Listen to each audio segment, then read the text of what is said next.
ਗੱਜ ਕੇ ਫਤਿਹ ਬੁਲਾਓ ਜੀ। ਵਾਹਿਗੁਰੂ ਜੀ ਕਾ ਖਾਲਸਾ, ਵਾਹਿਗੁਰੂ ਜੀ ਕੀ ਫਤਿਹ।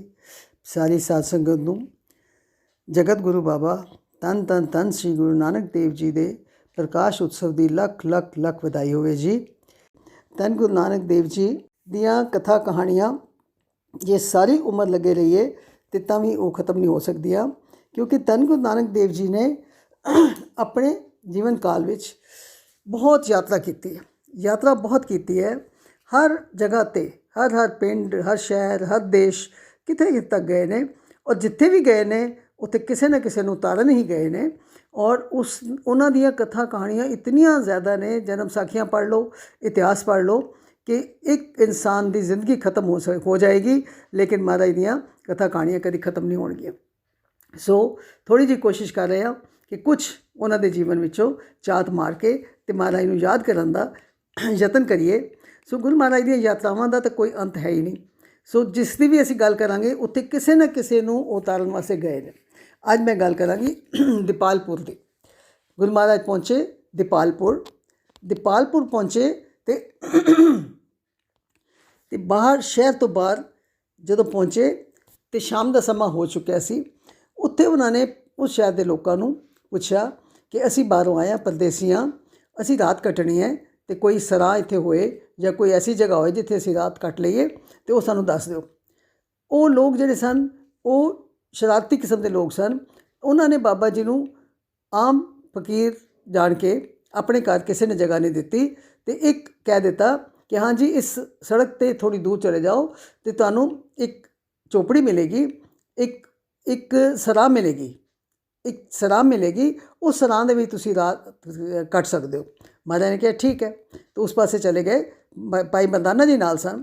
ਸੋ ਉੱਥੇ ਜਦੋਂ ਗਏ, ਥੋੜ੍ਹੀ ਅੱਗੇ ਗਏ, ਅਤੇ ਉਹਨਾਂ ਨੇ ਕੀ ਦੇਖਿਆ ਕਿ ਇੱਕ ਝੋਂਪੜੀ ਸ਼ਹਿਰ ਤੋਂ ਬਾਹਰ ਸੜਕ ਕਿਨਾਰੇ ਬਣੀ ਹੋਈ ਹੈ। ਉਸ ਝੋਂਪੜੀ ਦੇ ਵਿੱਚ ਆਵਾਜ਼ ਮਾਰੀ, ਅੰਦਰ ਕੌਣ ਹੈ? ਅਸੀਂ ਅੰਦਰ ਆਉਣਾ ਚਾਹੁੰਦੇ ਹਾਂ, ਅਸੀਂ ਰਾਤ ਕੱਟਣੀ ਹੈ।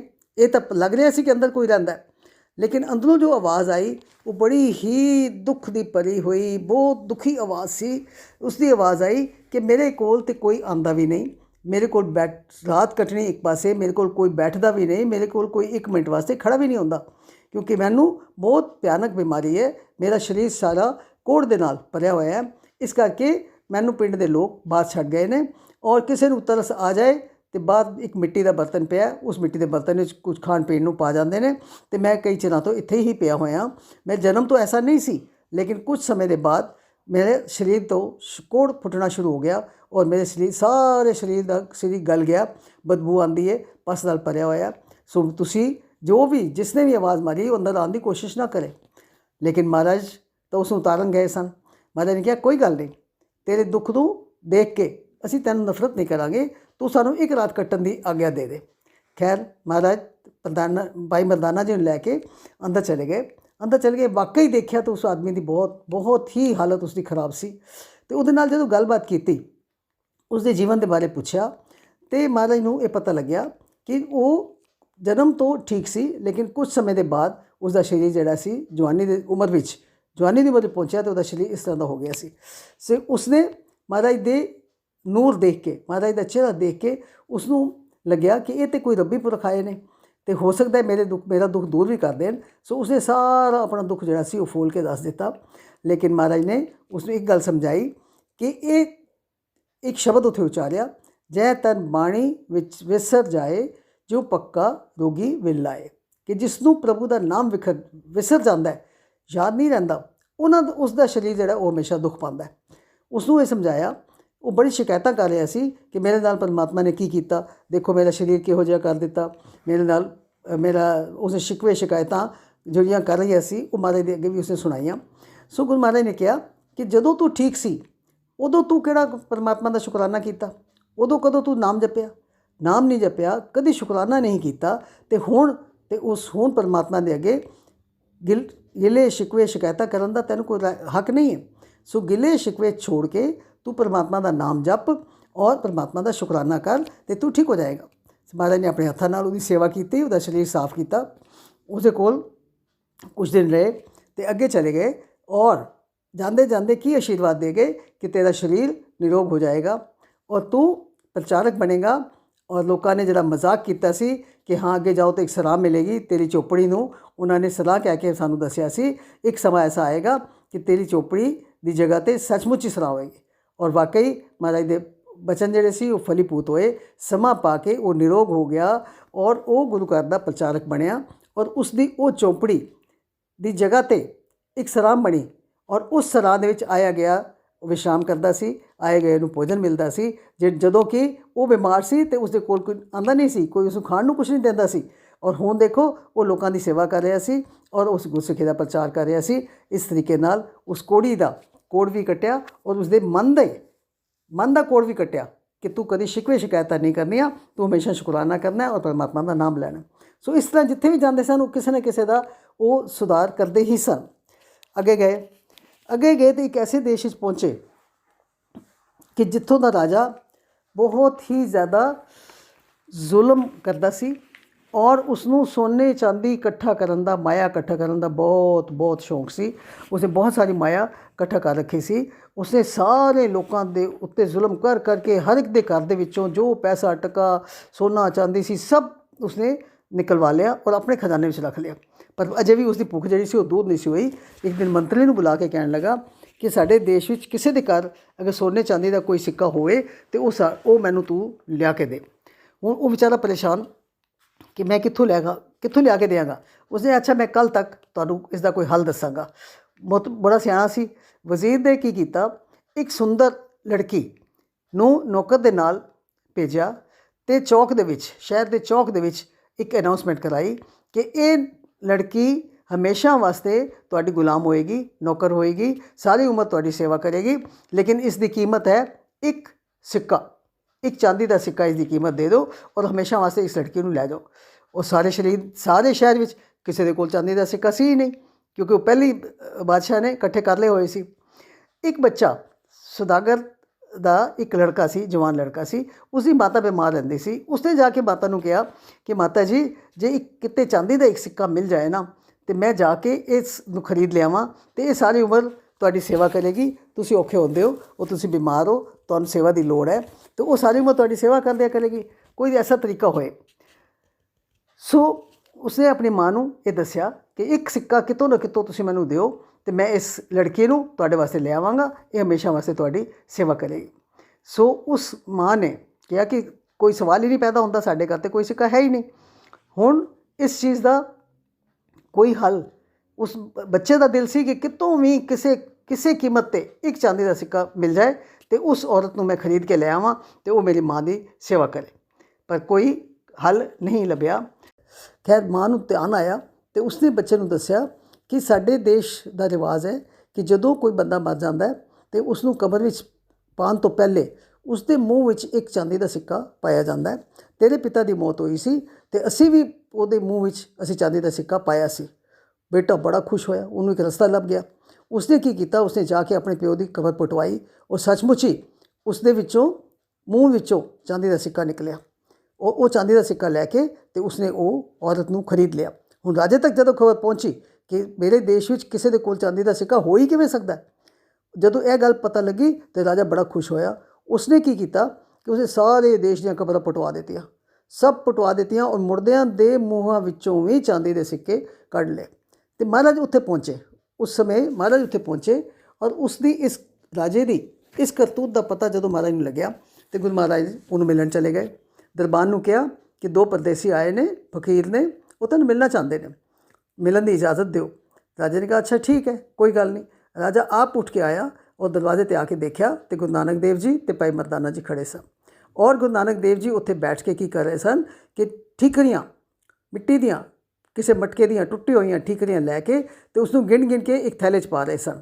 ਉਸਨੇ ਪੁੱਛਿਆ ਕਿ ਫਕੀਰ ਸਾਈਂ ਇਹ ਤੁਸੀਂ ਕੀ ਕਰ ਰਹੇ ਹੋ? ਅਤੇ ਉਹ ਫਕੀਰ ਕਹਿਣ ਲੱਗੇ ਕਿ ਮੇਰਾ ਹੁਣ ਜਾਣ ਦਾ ਸਮਾਂ ਆ ਗਿਆ ਔਰ ਮੈਂ ਇਹ ਠੀਕਰੀਆਂ ਥੈਲੇ 'ਚ ਪਾ ਕੇ ਇਕੱਠੀਆਂ ਕਰ ਰਿਹਾ, ਇਸ ਨੂੰ ਮੈਂ ਨਾਲ ਲੈ ਕੇ ਅਗਲੇ ਜਹਾਨ ਵਿੱਚ ਜਾਵਾਂਗਾ। ਕਾਰੂ ਵੈਸੇ ਉਹ ਵਿਦਵਾਨ ਸੀ ਔਰ ਉਸਨੇ ਕਿਹਾ ਕਿ ਇਹ ਫਕੀਰ ਸਾਈਂ ਇਹ ਤਾਂ ਕਦੇ ਹੋ ਹੀ ਨਹੀਂ ਸਕਦਾ, ਇਹ ਨਹੀਂ ਹੋ ਸਕਦਾ, ਤੁਸੀਂ ਕਿਸ ਤਰ੍ਹਾਂ ਉੱਥੇ ਲੈ ਜਾਓ, ਉੱਥੇ ਨਾਲ ਤਾਂ ਕੋਈ ਚੀਜ਼ ਜਾਂਦੀ ਨਹੀਂ। ਅਤੇ ਮਹਾਰਾਜ ਨੇ ਉਸਨੂੰ ਉਸ ਵਕਤ ਇਹ ਗੱਲ ਕਹੀ कि जे ये नहीं जा सकता, तैनू इतना ज्ञान है कि नाल कुछ नहीं जाना, तो फिर तू जो पापा नाल जुल्म करके जो माया इकट्ठी कर रहा है, तन दौलत सोना चांदी जो इकट्ठी कर रहा है, उसनू तू नाल किवें लै जाएगा? कभी सोचा? इन्नी गल सुन के उसका मत्था ठणकिया तो महाराज नूं अपने अंदर महल के अंदर लै गया। अंदर जाके थोड़ी देर जदों ज्ञान चर्चा महाराज दे नाल कीती तो उसदियां अखां खुलदियां गईयां कि सचमुच ही जब नाल कुछ नहीं जाना तो मैं इस सारा धन दौलत ये सोना चांदी मैं क्यों इकट्ठा कर रहा। हौली हौली गलबात करते करते करते मन विचों लालच जिहड़ा सी वो दूर होंदा गया। फिर उसने पूछा कि मैनूं सोने चांदी नाल बहुत प्यार है, कोई ऐसा तरीका दसो कि मेरा सोने चांदी नाल माया नाल मेरा मोह टुट जाए। तो महाराज ने उसनूं तरीका दस्या कि मोह तां ही टुटेगा कि जो इस माया नूं तू लोड़वंदां च वंड देगा। जे इसनूं वंडना शुरू करेगा, लोकां कोलों खोण दी बजाए लोकां नूं देना शुरू करेगा तो तेरा मोह इस नाल टुट जाएगा। सो उसने इस तरह ही किया। हौली हौली करके उसने सोना चांदी माया जिहड़ी सी वो वंडनी शुरू की लोड़वंदां नूं। और उसनूं गुरु नानक देव जी की गल कही हुई समझ आ गई कि दुनिया तो नाल कुछ नहीं जाना, इस वास्ते मैं ये सारे जिहड़े पाप है ये क्यों कर रहा। तो महाराज ने उसनूं इन्नी गल समझाई कि जिहड़े तू पाप कर रहा है ये तेरे नाल जाणगे, ये पाप और जुल्म ये तेरे नाल जाणगे और इन्हां दी सज़ा तैनूं मिलेगी। तैनूं नरकां 'च सुट्टिया जाएगा, नरकां दी अग भी सुट्टिया जाएगा। तो ये सुन के उसका शरीर कंब गया और उसने तौबा की कि अज तो बाद मैं जुल्म नहीं करांगा और अपनी जनता के कोलों कोई पैसा सोना चांदी नहीं खोवांगा।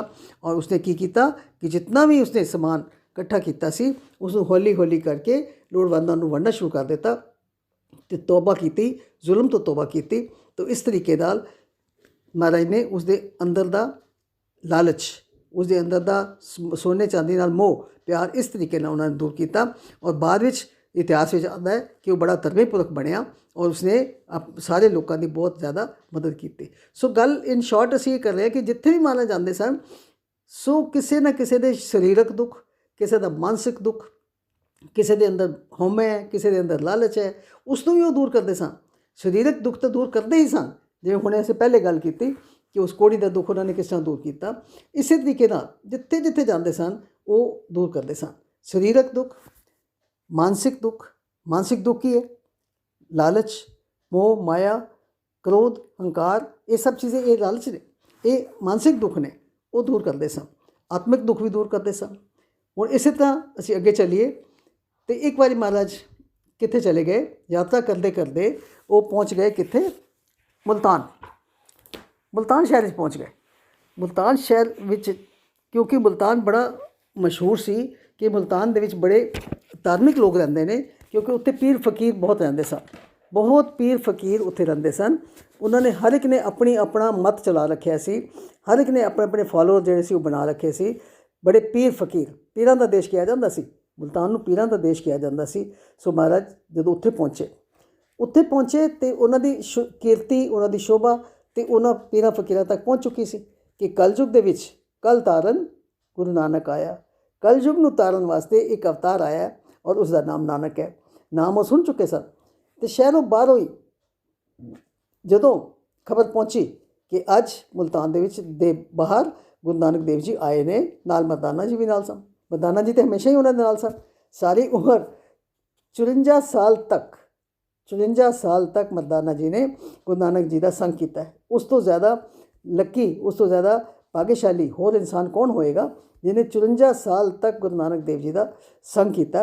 हालांकि वड्डे सन, गुरु नानक देव जी तो वड्डे सन, लेकिन उन्होंने हमेशा ही गुरु बाबे का संग किया और अंत समा भी उन्होंने गुरु नानक की चोली विच ही आया। बड़े लकी सन, बड़े भाग्यशाली सन। भाई मरदाना जी हमेशा नाल रहिंदे सन। और एक गल जिहड़ी मैनूं शायद पहले मैनूं नहीं पता सी कि जदों मरदाना जी शरीर त्याग गए, महाराज ने उन्हों का अंतिम जो करना सी कर दिता सारा कुछ। तो उस तो बाद गुरु महाराज ने उदासियां ते नहीं गए। जिहड़ियां 4 उदासियां असीं पढ़ने 4 पासे गए ने, उत्थे हमेशा मरदाना जी नाल सन। लेकिन मरदाना जी दे शरीर त्यागन तो बाद फिर गुरु नानक देव जी ने यात्रा नहीं की। फिर वो अपनी राय भोई तलवंडी चले गए और उस तो बाद हौली हौली फिर वो करतारपुर चले गए। वो उदासियां ते फिर इस तो बाद नहीं गए। खैर गल असीं की कर रहे सी कि मरदाना जी ते गुरु नानक देव जी पहुँचे कित्थे, मुल्तान। और मुल्तान मशहूर सी पीरां दा देश कि उत्थे बहुत पीर फकीर रहंदे ने।